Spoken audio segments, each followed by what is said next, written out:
Rajath Shourie, originally from Delhi, India, and now US based, has done very well in International Bridge Championships last couple of years. In Buenos Aires 2024 World Championship, his team won the Transnationals event. In Herning, Denmark 2025 World Championship, his team finished second. In Delhi in 2024 HCL International Bridge Championships, the highest prize money event in the world, his team finished second. In the interview that follows, I asked him how he learned to bridge, what system did he play to begin with. I also asked him, would simplified scoring help? Would simplified laws help? Would it help if we timed the bridge events like they do in chess using clocks? And a few more questions. I hope you liked the interview. Did you learn formally or informally? So I grew up in Mumbai. I was born in Mumbai and grew up there. When I was about 10 or 11 years old, we moved to Chennai.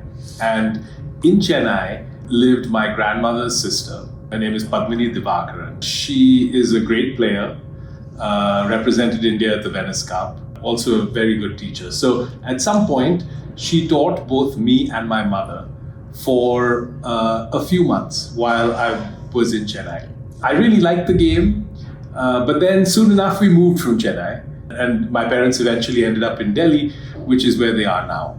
So, and then I went to school and lost touch with bridge. And so my bridge was, very rudimentary. I think I knew very basic things, maybe Stamen, but not transfers, the old school Charles Goren type billing, etc. So I really started to play in earnest at the beginning of COVID. We do come from a bit of a bridge playing family. There's various members of the family that play. And at some point I was talking to my mother and she said, look, we're all sitting around doing nothing. So why don't we try and see if we can have an online game? And so we did, and we got the same lady, my great aunt, Padmini Divakaran. She joined, she's 93 years old, still plays very well. We had my mother, me, and another cousin of hers. We were playing online once a week, and that's how it sort of got rekindled. At some point, my mother told me, well, look, you should really take some lessons. I took lessons initially from my aunt in Hong Kong, whose name is Sagari Singh, who's also a great player, has represented China, Hong Kong. And so I took lessons with her for quite a while, maybe at least a year. And then at some point she told me, look, maybe it's time for you to find someone in the US. So I did. I then started working with a person named Eli Jolly. He was my first instructor in the US, and he's still a partner of mine today. We play quite regularly. And then eventually I found my way to Gavin, and now I play a lot with Gavin. Okay. Have you played in a lot of countries? Do you play? Yes, I played in a lot of countries. My first ever tournament was in the US. I went to a US national, which was the first one that came back after COVID. We had the most incredible experience because it was literally my first time playing in a tournament face to face. I was convinced that we would be terrible. Obviously, the thought of going to a US national and playing when I had literally no experience at all. And somehow we had this incredible run where we entered an event, not an elite event, but the next level down, called the 0 to 10K imp pairs. And miraculously we came second, which was insane considering I had never actually seen a bidding box before going to that tournament. I had never seen a tray. I didn't know that the cards went back in the tray and you placed your tricks on the side. So it was kind of incredible. And obviously since then, I definitely caught the bug. And so I played a number of places in the US. I've played in my first international tournament was Sweden, the Chairman's Cup in Örebro. A great event. I played with Gavin. Then we went to Iceland, another amazing event. We then went to Cali for the South Americans in Colombia. And I went to Spring Fours in England. And then most recently, Biarritz in France. So those are the ones I've been to. Last year, around this time of year, I was in India visiting my parents. And I learned that, unfortunately, I was a few weeks too early for HCL last year. But I learned that a number of the people I knew in town were playing, and that a number of people from abroad were coming. So I said that for sure I was going to come the following year. Great. And they changed the date of the event this year because I think it conflicted with Argentina or something, and so the date actually worked. And for people from the US who don't have a connection to India, it is a long way to come, no question. And I didn't think really that some of our US teammates would want to come. I think, I knew Gavin would probably be interested, but eventually, enough people had heard enough good things about the event that the other four guys all came. Yeah, I had initially thought that I might be able to, find some local people or find some people from Europe. It's much easier to come to India from halfway. The US is tough, but no. Eventually, we had all four Great. plus Gavins. And I hope everyone is enjoying and liking the event. Yes, absolutely. Fantastic. Yes, the event is amazing. The hospitality is second to none. I think of all the events we've been to, it's very well run, organized. I want to get a feel of what people think of the future of the game. Sure. You don't have to be an expert. You don't have to know anything. Yeah. But you can give rapid fire answers too. Sure. Okay. So bridge scoring, we now have fractional scores. Earlier we used to have 18-2, 16-4, etc. It was easier. Yeah. In addition to all the layers, we now have fractional score. Do you believe we should have a simpler scoring to make it more popular? I think most people who come to tournaments are fine dealing with the scoring. I do like that there's a difference. That there are events that are scored on match points and events that are scored on imps. I think that's good for the game. I think for me personally, if playing imps is more down my street.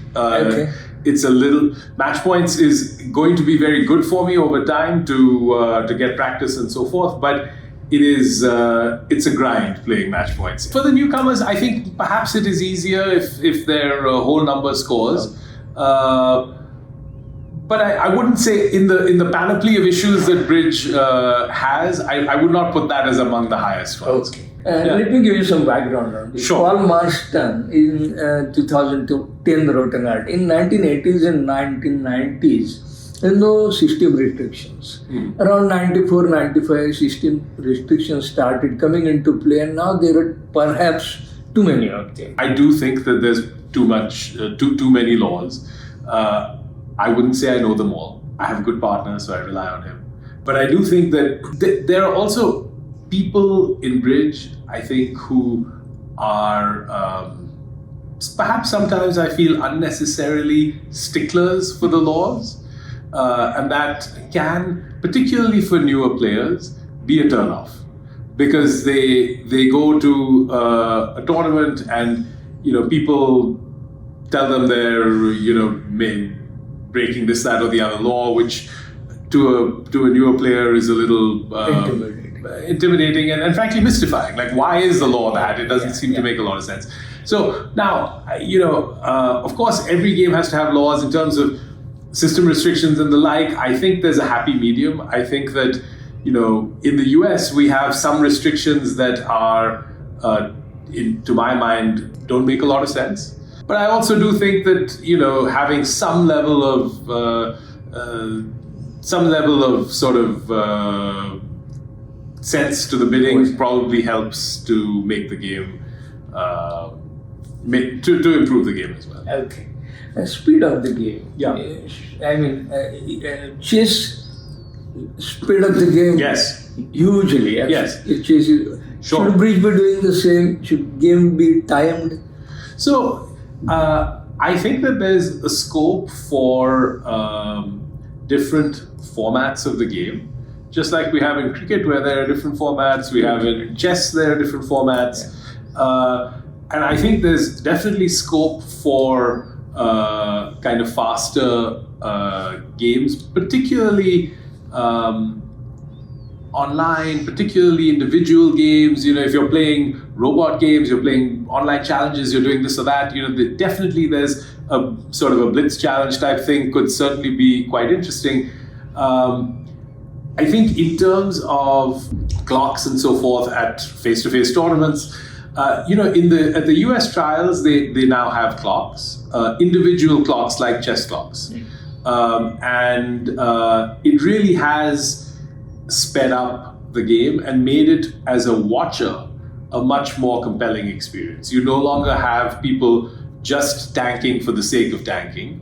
I do think that there are going to be those hands where it's really difficult, it's really complex, it's important, there's a swing on the line, and people will always take the time, and they should take the time. That means that, on some other easy hands, they should also be willing to play quickly. Yeah. And so I'm not in favor of per hand timing as much, because I feel like sometimes when you do that, you get into trouble. Because if you're in some slam contract, the bidding will take longer, the play might take longer, so on. Versus if you're in two spades, making three. You are imagining total time for the session. Total time for the session, yes. Okay. By the way, which US tournaments have those clocks? The team trials. So the event where they choose the team representing the US.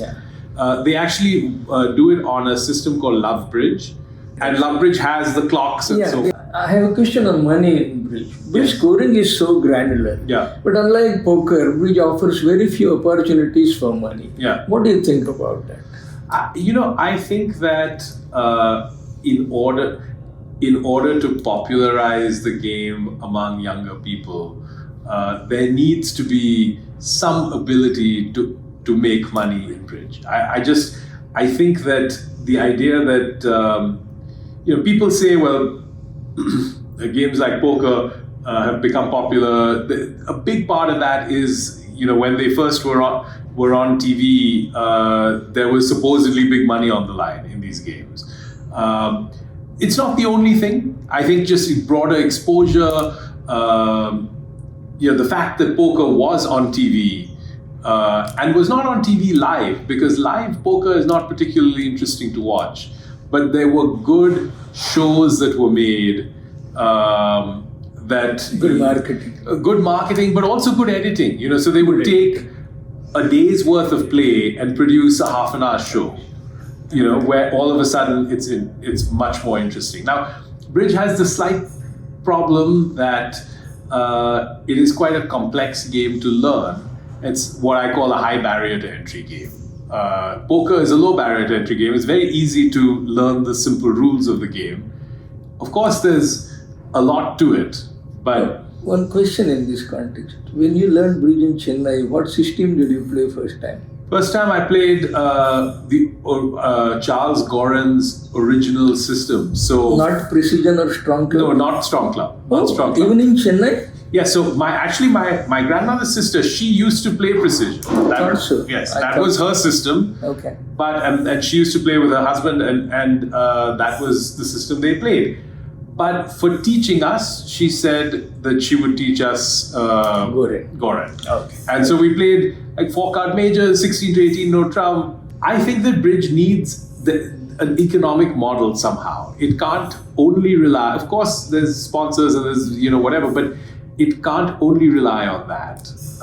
There needs to be some sort of economic model. And I don't have the answers, obviously, because but I do think that's critical to. What would you like more, team games or pairs or individuals? So for me, because of the type of scoring, it's much more enjoyable for me to play team games. That being said, I also know for my development, playing pair games is essential. Okay. Because grinding out all those hands in 2 spades and 3 clubs, and are you +1 or making it's a skill that I know I need more. For me at the moment, I feel like my relative strength is in the bidding, and my card play needs to keep getting better. And the match points really drives that. Do you play online? Oh yes, a lot. Do you play on FunBridge? I play on all kinds of sites. I don't play on FunBridge. I play on BBO, but I also play a lot on IntoBridge. It was great talking to you, and thank you very much for giving us your time. Great. Thank you so much. Yeah.